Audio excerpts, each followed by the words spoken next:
Okay, so I'm in focus. The background's in focus right there. We got the background light. Turn this guy on. Beautiful. This guy's on. Everything's good. Let's get started. What's going on, guys? Max here. Welcome back to another video. Today we're going to be talking about ND filters, what they are, what's the point to them, and why every filmmaker and photographer needs one of these in their camera bags.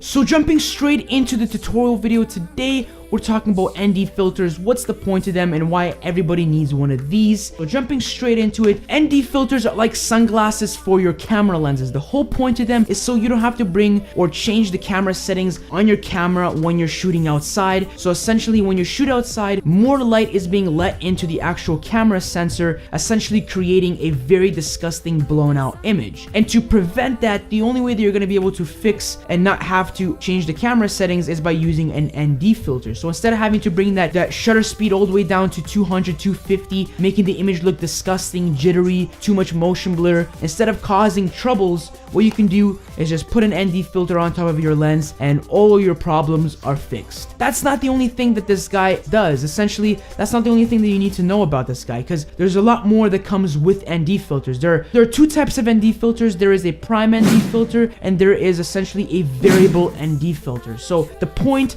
is both of them are different. Essentially, you can compare them as a prime lens and a zoom lens. The prime ND filter obviously has one stop of ND. This one right here has 1,000 stops, which is very, very powerful. I use it for long exposure shots if I'm letting a lot of light come into the actual sensor to prevent it from being overexposed. A really powerful ND filter is really important, but essentially prime ND filters only have one stop of range. So if I want to have less power, I would have to pick up a whole different ND filter, take this guy off and put a different one on. That's the troubles that you have to deal with a prime lens or a prime ND filter. Every time you want to change the focal range or the power, you have to change them each one. But the good thing is it's higher quality glass, and the good thing is it doesn't soften up the image. It doesn't make the image look disgusting. Quality of the glass is really high compared to a variable ND filter. To get a really good high quality variable ND filter, that can cost up to $200 to $250, guys. That's a lot of money. You don't want to drop that much money, because one of these prime ND filters, really high quality ones from Gobi, are $30. $30 can get you a high quality ND filter. So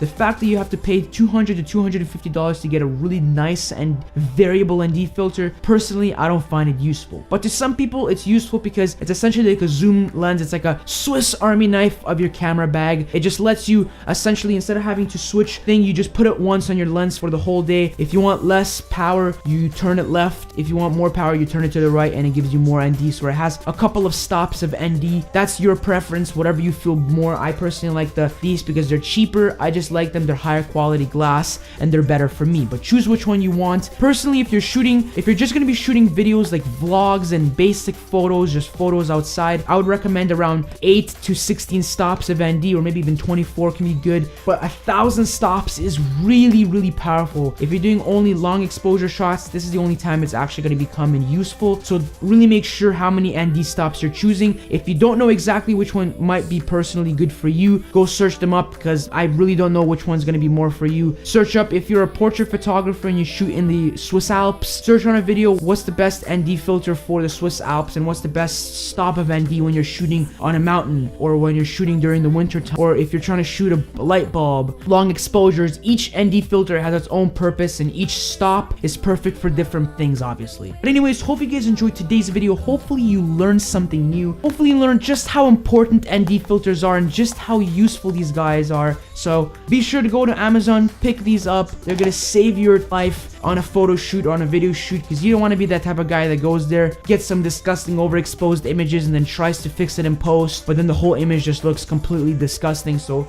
buy ND filters. They're inevitable, they're important. But anyways, hope you guys enjoyed today's video. Hopefully you learned something, but I'll see you guys in the next week's video.